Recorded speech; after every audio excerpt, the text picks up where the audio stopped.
에베소서 1장 15절부터 22절까지입니다. 찾으셨어요? 다 같이 한번 읽어보겠습니다. 시작.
네, 감사합니다. 오늘은 이 바울의 기도라고 하는 주제를 가지고 말씀을 드리겠습니다. 사도 바울이 이 서신서들을 보면 사도 바울이 몇 군데에서 교회를 위해서 하는 기도들이 나오는데 참 우리가 배워야 할 교훈들이 여기에 많이 있습니다. 먼저 사도 바울은 에베소교회 성도들에 대한 소식을 듣고 그들의 믿음에 대한 소식을 듣고 기도할 때마다 하나님께 감사한다고 말하고 있습니다. 사실상 사도들이나 또 목회한 자들이나 가장 마음의 기쁨을 가져다 주는 것은 성도들이 영적으로 든든히 서고 성숙하는 것일 거라고 저는 생각을 합니다. 사도 바울의 이 기도의 문을 제가 보면서 저도 여기에 참 아멘이 되었습니다.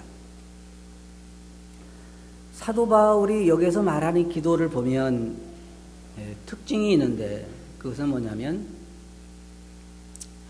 오늘날 기독교인들이 추구하는 것과는 많이 다르다고 하는 것입니다. 아담과 하와가 이 세상에 창조할 때에 그들의 모든 시선과 그들의 귀는 다 하나님에게 쏠려 있었습니다. 하나님이 말씀하신 것이고 진리였고 하나님이 그렇다면 그런 거고 아니다면 아닌 것이었지만 사단이 등장하면서부터 이제는 사단에게 그 정보를 얻기 시작을 했죠. 사단과 하나님과의 관계에 있어서 한 가지 뚜렷한 건 뭐냐면 하나님은 계속해서 영적인 행복에 대해서 말씀하시고 사단은 계속해서 육적인 행복에 대해서 강조하고 하나님은 계속해서 우리로 하여금 하늘을 바라보도록 하고 하나님을 바라보도록 하고 사단은 계속해서 우리를 바라보고 세상을 바라보고 자신을 바라보도록 하는 것입니다. 기독교의 역사가 점점 흘러가면서 한 가지 특징이 뭐냐면 그리스도인이라고 하는 사람들, 기독교인이라고 하는 사람들의 시선이 점점 하늘에서 이 땅으로 향하게 된다는 것입니다. 그것이 무엇이 그 증거하고 있냐면 우리들의 기도를 보면 대부분 다 이 땅에 속한 것들입니다. 하지만 사도 바울의 한 기도들을 보면 대부분 다 이 땅에 속한 것보다는 하나님에게 속한 거고 하늘에 속한 것이고 사도들의 그 많은 사역의 노력은 뭐냐면 결국은 하나님을 바라보고 하늘을 바라보라는 것입니다. 그러나 사단은 계속해서 사람들에게 이 땅을 바라보고 환경을 바라보고 하나님을 바라보지 말도록 만드는 것입니다. 사도 바울의 기도를 보면 맨 먼저 그들은 에베소교회 성도들에게 사도 바울은 하나님을 더 알게 해달라고 기도하고 있습니다. 세상에 굉장히 위대한 이 하나님에 대한 정보가 너무나 적고 또한 그리스도인들도 하나님에 대해 아는 것이 참으로 적습니다. 두 번째로는 그들이 그 부르신 부름의 소망이 무엇인지 알게 해달라고 기도하고 있고 그 다음에 그들에게 베푸신 그 하늘의 기업의 영광이 얼마나 풍성한 것인지 알게 해달라고 기도하고 있고 또 하나님께서 우리에게 베푸신 능력이 얼마나 큰 능력인가 하는 것을 알게 해달라고 기도하고 있습니다. 다른 말로 말하면 사단은 계속해서 우리들에게 우리가 얼마나 비참한 자들이고 우리가 얼마나 가난한 자들인가를 강조하지만 사도 바울이나 주님 안에 신실한 사람들은 우리가 그리스도 안에서 얼마나 부한 자들인가, 우리들이 받은 것이 무엇인가 알라고 그렇게 말하고 있습니다. 가장 큰 문제점은 뭐냐면 우리가 바라봐야 할 곳을 바라보지 못한다는 것입니다. 생각해야 할 곳을 생각하지 못한다고 하는 것입니다. 한마디로 말하면 우리의 삶의 방향이 잘못 정해진 것입니다. 불신자 그러면, 부도자 그러면 특징이 뭐예요? 그들의 삶의 방향이 하나님을 향한 것이 아니라 자신을 향하거나 세상을 향해 있다는 것입니다. 근데 오늘날 그리스도인의 삶을 봐도 점점 하나님 중심에서 자신 중심이나 세상 중심으로 흘러가고 있습니다. 에베소 교회 성도들에 대해서 주님은 말씀하시기를 너희가 처음 사랑을 버렸다라고 말씀하시는데, 사도 바울의 기도를 통해서 우리가 배워야 할 교훈들을 한번 생각해 보겠습니다. 먼저 그는 말하기를 하나님께서 계시의 정신을 너에게 주사. 여기서 말하는 것은 어떤 영을 말하는 것이 아니라 성령을 말하는 것이 아니라 이들은 믿는 사람들입니다. 여러분 잘 아시는 것처럼 에베소 교회 성도들에게 이 편지를 쓰고 있는 것이고 그들은 이미 믿는 자들입니다. 그렇기 때문에 그들에게 성령을 또 주어서 성령을 통해서 하나님을 알게 해달라는 것이 아니라 그들에게 더 맑은 정신을 주어서 그들로 하여금 하나님에 대해서 좀 더 알게 되기를 원한다는 것입니다. 물론 성령님의 도움 없이 우리가 하나님을 알 수가 없습니다. 하나님을 하려면요, 하나님께서 자신을 밝히신 것 외에 우리가 하나님을 알 수가 없습니다. 만약 어떤 사람이, 요즘 그런 거 많더라고요. 하나님 나라에 갔다 왔다는 사람 많죠. 어떤 사람은 아주 자기가 하늘나라에 가가지고 예수님하고 전도 전략을 짜고 왔다는 사람도 있더라고요. 참 대단한 사람이에요. 그거 다 알고 보면 헛된 얘기들이에요. 그때 하는 말이 맞질 않아요. 하나님에 대한 정보는 철저하게 하나님 자신이 우리들에게 밝혀준 것만 알 수가 있어요. 제가 여러 번 예를 들었죠. 저희 집에 왜 요즘 개미들이 이렇게 많은지 모르겠어요. 그래서 개미약을 사다가 이렇게 놔서 지금 개미들을 점점 숫자를 줄이고 있는 중인데, 그것에 대해서 알 수 있는 개미는 별로 없어요. 우리 집에 있는 개미가 다 모였다고 생각합시다. 모여가지고 서로 의논하는 거예요. 야, 지금 인간들이라는 사람들이 우리를 죽이려고 약을 갖다 놨지, 그런 개미는 한 마리도 없어요. 왜? 그들이 그 정보를 알기에는 너무 개미의 지식이 미약하기 때문에 사람이 개미를 건드려서 그것을 체험한 개미는 야, 뭔가 나를 건드렸다, 그 정도밖에 모르는 것이지 사람에 대해서는 모르는 거예요. 하나님에 대해서도 이 성경에 하나님께서 수없이 그동안 자신에 대해서 밝혔기 때문에 그 밝혀진 것만큼만 우리가 하나님 알 수 있는 것이지 그 외에 우리가 알 수 있는 것이 없어요. 이제 우리가 이제 새로운 몸을 입고 하늘에 올라가면 그때 우리가 보고 알 수 있는 것이죠. 우리가 성경을 통해 뭐라는 거예요? 에스겔이 경험한 하나님, 요한이 경험한 하나님, 마가가 경험한 하나님, 사도 바울이 경험한 하나님, 그들이 체험한 하나님에 대해서 우리에게 밝혀준 것만 우리가 알 수 있는 거예요. 그런데 그 정보만 가지고도요, 우리가 하나님에 대해서 많은 것을 알 수 있고, 또 한 가지 뭐냐면 우리가 일상적인 삶에서 하나님과 가까이 동행하다 보면요, 체험적으로 하나님을 알아갈 수가 있어요. 두 가지. 하나는 하나님을 지적으로 알 수 있고 하나는 체험적으로 알 수 있어요. 그래서 여기 사도 바울이 보면 너희가 하나님에 대해서 더 알기를 원한다. 제가 이 말씀을 공부하면서 또 제 신앙생활에서 살펴보면요, 사실상 우리가 하나님에 대해서 아는 게 너무 적어요.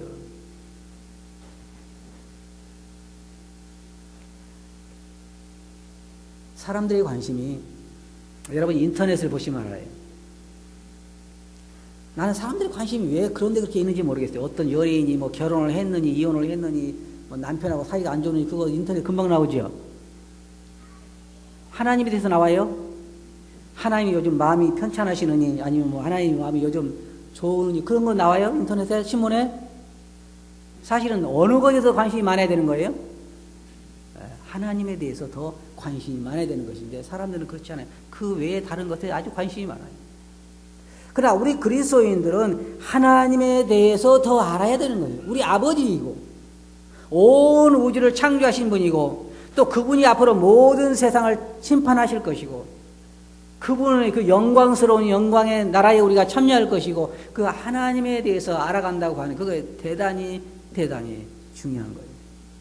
만약 우리가 하루의 삶을 통해서 인터넷이나 아니면 다른 핸드폰이나 이런 데 보내는 시간만큼만이라도 하나님에 대해서 생각하고 묵상하고 그에 대해 알기로 한다고 하면요. 우리 속이 폭발할 거예요. 폭발해. 왜 폭발해요? 너무 충만한 것으로 차기 때문에 아마 폭발할 거예요. 그래서 우리들이 가장 중요한 건 뭐냐면 하나님에 대해서 연구하고 전문가가 된다고 하는 건 대단히 중요해요. 어떤 사람은 그러더라고요. 평생을 모기만 연구하다 죽은 사람이 있다면서요.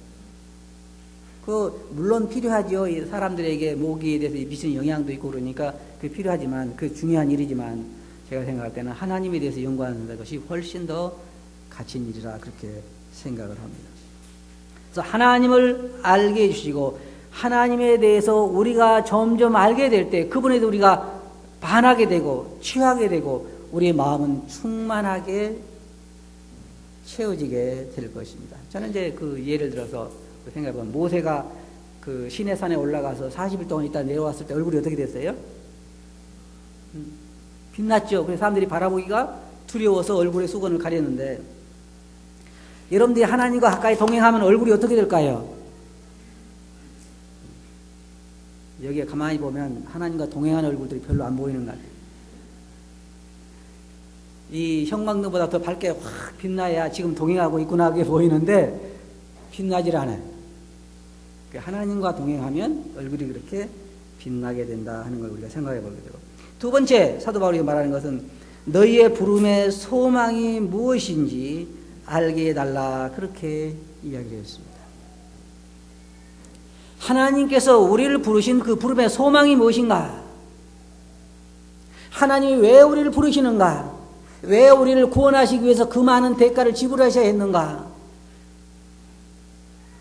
이것을 안다고 하는 건요, 대단히 중요합니다. 대단히 중요해요. 하나님이 없는 우리의 삶을 한번 생각해 보세요. 모든 것이 헛된 거예요. 우리가 예수 그리스도로 말미암아 부름을 받지 않았다고 하면, 구원받지 않았다고 하면요, 우리에게는 삶의 의미가 존재하잖아요. 물론 나름대로 짧은 소망이 있겠죠. 짧은 기쁨도 있고 하기야 돼지도 죽을 때 실려가면서도 그때까지 싸우고 서로 좋아하고 먹이 먹고 그렇게 좋아하지만 머지않아 도살장에 가는 것처럼 인간도 똑같은 거예요. 모든 사람의 삶에 색깔을 부여하고 의미를 부여하는 것은 구원이라고 하는, 영혼이라고 하는, 생명이라고 하는 이것, 하나님께서 우리를 부르신 그 부름, 그것에 모든 것이 달려있는 것입니다. 여기 보면 에베소서 1장 4절 보면 곧 창세전에 그리스도 안에서 너희를 택하사, 하나하나 묵상을 해보면 하나님이 나를 택하실 때가 언제냐? 그건 창세전에 나를 택하셨다는 거예요. 여러분을 창세전에 택하셨다는 거예요. 그걸 생각해 보라는 거예요. 그거에 대해 더 알기를 원한다는 거예요. 사도 바울이 기도하는 것은 너희가 어떤 사람들이었는데 구원받았는가를 생각해 보라. 나중에 보면요, 2장에서 보면 사도 바울이 또 그렇게 말하고 있어요. 2장, 3장, 4장 쭉 보면요, 중요한 교훈들을 우리에게 말하고 있는데 사도 바울은 아직 그렇게 이야기하고 있어요. 너희가 어떤 사람이었던가를 생각하라. 너희는 이방인이요, 무할례당이요, 약속도 없고 하나님도 없고 약속들에 대한 외인이요, 소망도 없는 자들. 이게 무슨 소망이 없다는 거예요? 여러분을 보고 어떤 사람이 너는 참 소망도 없는 놈이다 그러면 어때요? 희망이 없는 거잖아요. 희망이 없는. 그러나 우리가 그런 자들이었는데 우리가 하나님의 택하심을 입고 구원함을 받았다고 하는 것, 그것을 생각해 보라는 거예요. 우리를 구원하기 위해서 어떠한 일이 진행됐는가를 생각해 보라는 거예요. 창세 전부터 하나님 마음속에 여러분이 계셨고, 그 다음에 그 많은 세월 동안 하나님이 인내하시고 이 세상을 불태워버리는 걸 인내하시고 메시아를 이 땅에 보내셔서 마구간에 나게 하시고, 그 다음에 그분이 우리를 위해 십자가에 오늘 우리가 떡과 잔을 통해 기념한 것처럼 나를 위해 돌아가시고, 그 소식을 나에게 오늘날 밝히셔서 나로 하여금 예수 그리스도를 믿고 거듭나게 하셨다고 하는 그 모든 소망을 생각해 보면요, 우리의 마음이 달라지죠. 우리의 시선이 달라져요. 벌써 우리의 마음속에 생각하는 게 달라지죠. 우리가 이러한 어떤 자들이었는가, 성경에 요한은 우리에게 그렇게 말해요. 보라, 하나님께서 어떠한 사랑으로 우리를 사랑하셨는가. 우리가 바로 그러한 자로다. 우리가 그러한 자로다.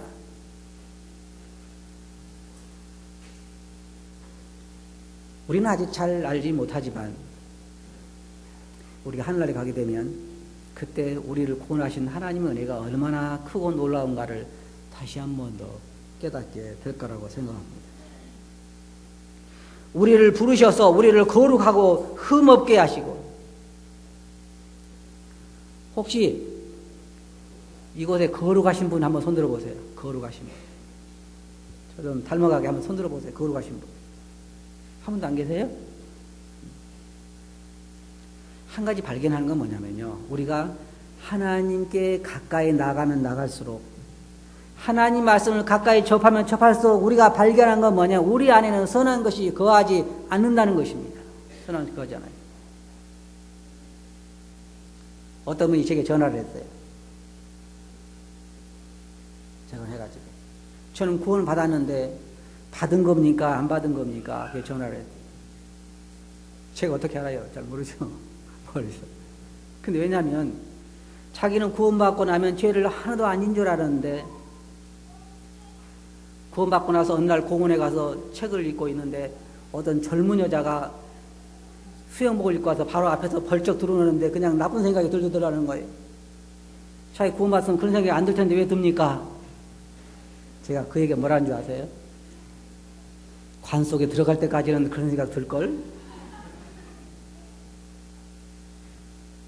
우리가 선해지지 않아요. 구원받는다고 선해지지 않는다고요. 구원은 예수 그리스도의 십자가 대속으로 받고 우리 영혼이 거룩하게 되고, 하나님께서 보실 때 거룩하지만, 우리는 완전히 의롭게 됐지만 그리스도의 의로 옷 입고 있지만 우리 육체는 아직까지 구원을 받지 않았기 때문에 여전히 그 죄악된 육체를 쥐고 탄식하면서 우리 구속을 기다리고 있는 것이 성경의 가르침이에요. 맞아요?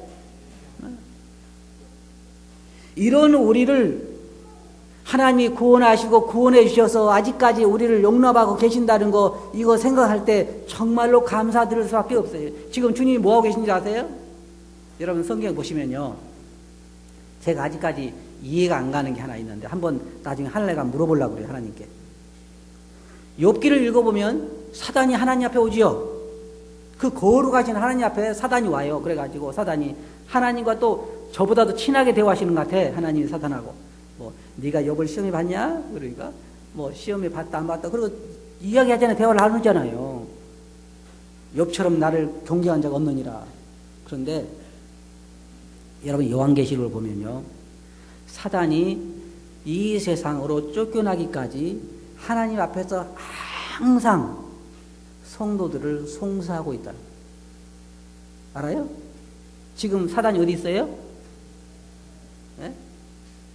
하나님 앞에 있어요. 하나님 앞에. 요한계시록에 쫓겨나올 때까지 하나님 앞에서 뭐 하냐면요, 계속해서 여러분을 송사하는 거예요. 저를 송사하고 있는 거예요. 하나님 보실 때 조성훈이가 하나님 섬기는 것 같죠? 또 뭐 거룩하게 된 것 같죠? 그런데 이거 보세요. 제가 약점만 골라다가 다, 요즘 하기야 뭐 우리는 핸드폰 찍고 뭐 다 녹음해 가는 거죠. 그건 사단은 그럴 필요도 없겠죠. 다 하나님에게 고자질을 할 때에 그 옆에 누가 있는 줄 아세요?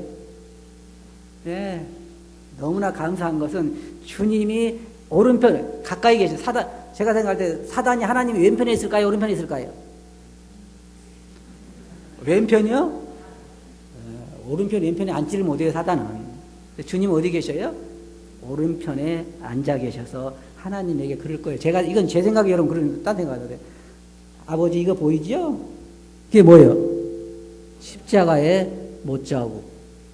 이거 보이죠? 이게 뭐예요? 걔가 그럴지라도 내가 그의 모든 죄값을 대속했습니다. 이게 주님의 나를 위한 변호사로 계시는 거예요.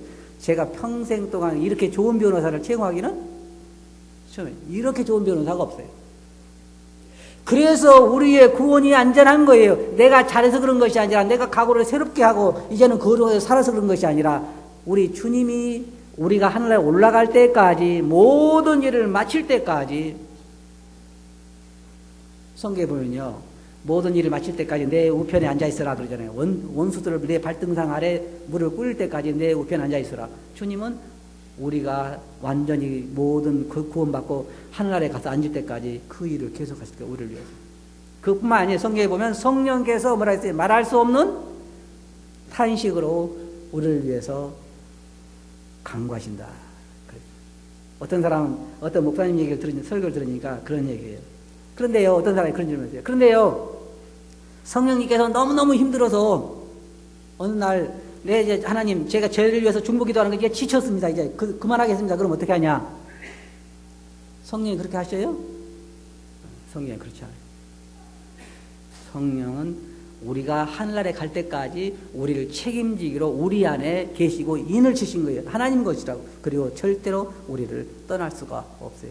우리 구원은 너무나 완벽한 것이죠. 우리의 부름의 소망에 대해서 또 우리가 앞으로 어떤 곳에 갈 수 있을 것인지 하나님께 우리가 예비하신 그 모든 것들을 생각할 때 그걸 생각하라는 거죠. 사도 바울이. 그렇게 생각나게 해달라고 지금 기도하고 있는 거예요.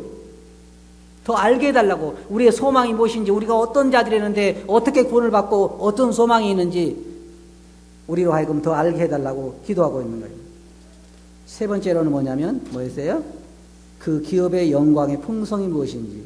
기업이란 말이 뭔지 아세요? 혹시 아시는 분? 기업이라고 하는 것은 여기서 말하는 것은 하나님께서 우리에게 물려주시기를 원하시는 어떤 그 소유들, 하나님의 소유들을 우리들에게, 우리는 뭐라 그래요? 상속받는다 그러죠? 부모가 부자면 상속을 많이 받고, 가난하면 적게 받고. 여러분 상속 많이 받았어요? 여기에 우리 교회도 상속 많이 받은 분이 한 분도 안 계셔. 빚이나 상속 안 받으면 다행으로 생각해야죠. 그죠? 그런데 어쩌다가 양자된 곳이 어디예요? 우리가 입양된 곳이 하나님에게 입양이 됐는데 상속받을 재산이 어마어마하게 많은 거예요. 어마어마하게. 그래, 그걸 생각해 보라는 거예요. 여기에 보면 그 기업에 하나님이 그 아들에게 상속해 주기를 원하시는 것들, 그 기업이 얼마나 그 질에 있어서, 그 양에 있어서, 그 기간에 있어서, 그리고 그 영광에 있어서 어떤 것인가를 생각해 보라는 거예요. 그런데요, 제가 이 목자들도 나이가 점점 많이 들면 안 되겠구나 하는 생각을 해본 게 뭐냐면, 점점 나이가 들수록 하늘의 것들이 더 많이 생각이 되더라고요. 이 땅에 있는 것보다는. 그래서 설교도 하늘 중심으로 많이 하겠구나. 그래서 젊은 사람도 이게 설교를 많이 해야 되겠구나 생각을 했어요. 근데 나이 들수록 소망이 뭐예요? 이제 하늘나라에 가는 것밖에 없잖아요. 하늘나라에 가는 거. 그래서 사도 바울이 우리의 육은 날로 후패하지만 속은 날로 새롭도다. 이제 이 하늘에 대한 이 기업, 그 질에 있어서 세상 것과 비교할 수 없는 것이잖아요.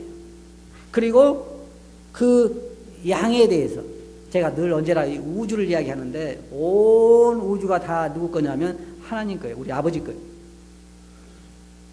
그런데 그 모든 것들을 우리가 주님과 더불어서 상속하게 되고 그다음에 그것을 우리가 다스리게 된다는 거죠. 하나님께서 아담을 창조하셨을 때에 하나님께서는 아담을 세상을 주시면서 온 세상을 뭐라 했어요? 다스리라 그래요. 다스리라. 그래서 사실은 처음엔 누구 거였어요? 아담 거예요. 아담이 짐승도 다스리고 모든 것들 다 다스렸죠. 근데 아담이 실패했죠. 그러나 우리 그리스도인들에게는 이제 천사보다 더 우리가 지위가 높아졌기 때문에 우리들에게는 이제 아들처럼 우리를 입양하시고 우리를 아들로 대우하시고 예수 그리스도와 함께 우리가 모든 것을 상속하게 되는 거예요. 이렇게 아무리 이야기해도 아직 실감이 안 날 거예요. 가서 받아보기 전에는 여러분들 이야기해봐야 실감이 안 나겠죠. 근데 여러분, 제가 질문할 때 조심하셔야 돼.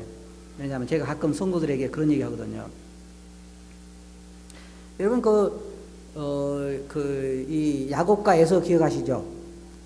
에서가 막 배가 고파가 상황에서 와서 배고팠을 때 야곱이 뭘 가지고 있었어요? 팥죽을 가지고 있었어요. 그러니까 그 팥죽 좀 나 좀 달라 그러니까 장자명분을 팔라 그랬죠.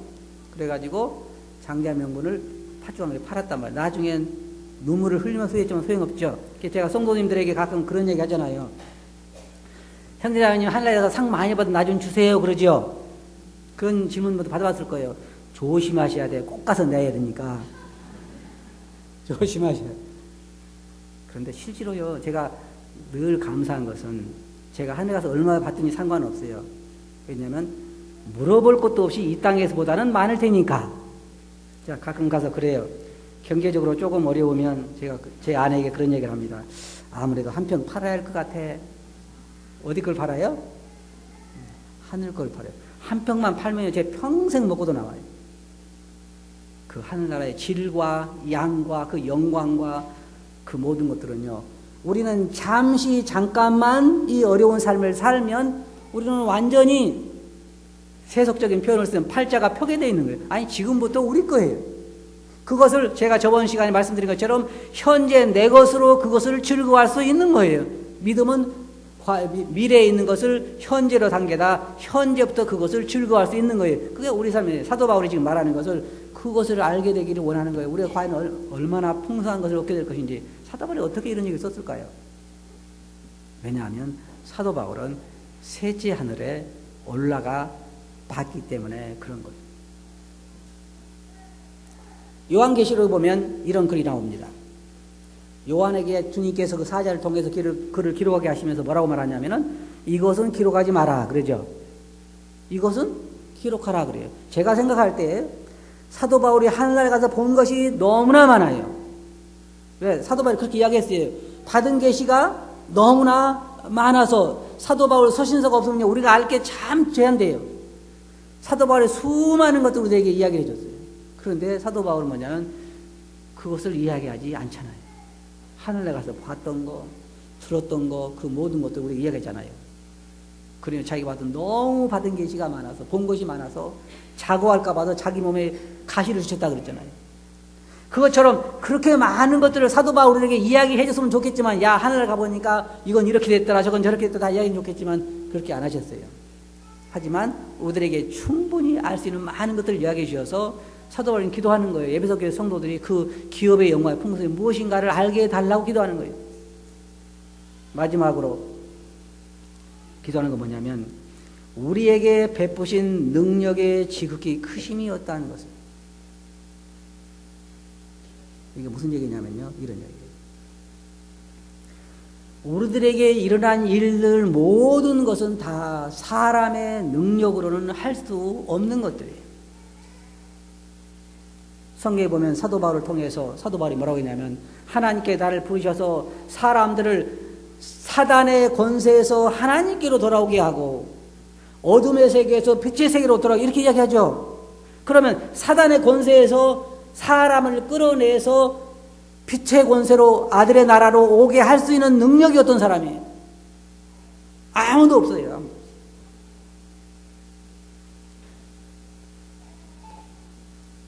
지금 북한에서는 수많은 사람들이 고통 가운데 있는데 제가 탈북자 수기를 한번 읽어봤는데요. 사람이 북한에서 탈출해서 남한에 넘어온다고 하는 것은 굉장히 어려운 거죠. 굉장히 어려운 거죠. 그러나 불가능한 것은 아니에요. 하지만 사단의 권세 아래에 있던 사람이 그 사단의 권세를 깨고 하나님께로 나온다고 하는 것은 불가능해요. 불가능 자체예요. 그러면 여러분을 구원해서 하나님의 자녀로 삼았다고 하는 것, 그 배후에는 누가 역사하고 있어요? 하나님의 엄청난 능력이 사단의 권세를 뚫고 사단을 파괴하고 여러분을 끌어내서 구원을 시킨 거예요. 그 능력을 생각해 보라는 거죠. 그 능력이 어떤 능력이냐? 그 지금 본문에 뭐라고 말하냐면 그리스도를 죽은 자 가운데 일으키신 능력, 하나님 우편에 앉게 하신 능력, 그리고 세상을 다 그 하나님의 그 권세 아래 묶는 그런 모든 하나님의 그 능력이 거기에 개입됐기 때문에 가능한 거예요. 그래서 우리를 구원하신, 우리에게 베푸신 하나님의 능력이 지금 크심이 없다는 것을 기억하라. 지금도 마찬가지예요. 여러분, 사람들은 이렇게 얘기해요. 어떻게 이야기를 하냐면 10사람이 함께 차를 타고 가다가 사고가 났는데 다 다치고 자기만 안 다쳤어요. 그러면 우리 하나님께 뭐라 그래요? 네? 하나님 왜 불공평하십니까? 그래요? 네? 왜 다 다치고 나만 안 다치게 하셨습니까? 하나님 그렇게 불공평한지 몰랐습니다. 그래요? 안 그래요? 대부분 하나님 너무 고맙습니다. 나를 이렇게 안 다치게 보호해주셔서 감사합니다. 그런데 여러분이 날마다 차 타고 다니죠? 집에 오자마자 막 무릎 꿇고 너무 주님 고맙습니다. 오늘 무사히 다녀오게 고맙습니다. 그러신 분. 일상적인 생활에 대해서 감사한 사람은 없어요. 매일 식탁을 대하면서도 우리가 그것이 얼마나 큰 은혜라는 것을 깨닫는 사람은 많지 않아요. 우리가 사실은 사단이 지배하는 세상에서 하루하루를 편안하게 살 수 있다는 것도 엄청난 하나님의 능력이 우리 위에 임하기 때문에, 우리를 보호하시기 때문에 그게 가능한 거예요. 자, 생각해 보세요. 성경에 보면 지금 세상에 이 악이 그래도 이 정도라마 선이 존재하는 것은 그 악을 막는 세력이 있기 때문에 그렇다는 걸 성경이 말하고 있어요. 그러면 하나님이 완전히 철수하시면 세상은 어떻게 될까요? 인간 지옥이 되겠죠. 완전 지옥이 될 거예요. 사단이 자기 마음대로 하기 때문에 그게 7년 대환란 동안에 일어나게 될 일인데, 우리는 지금 하나님의 보호 아래서 살아가고 있는 거예요.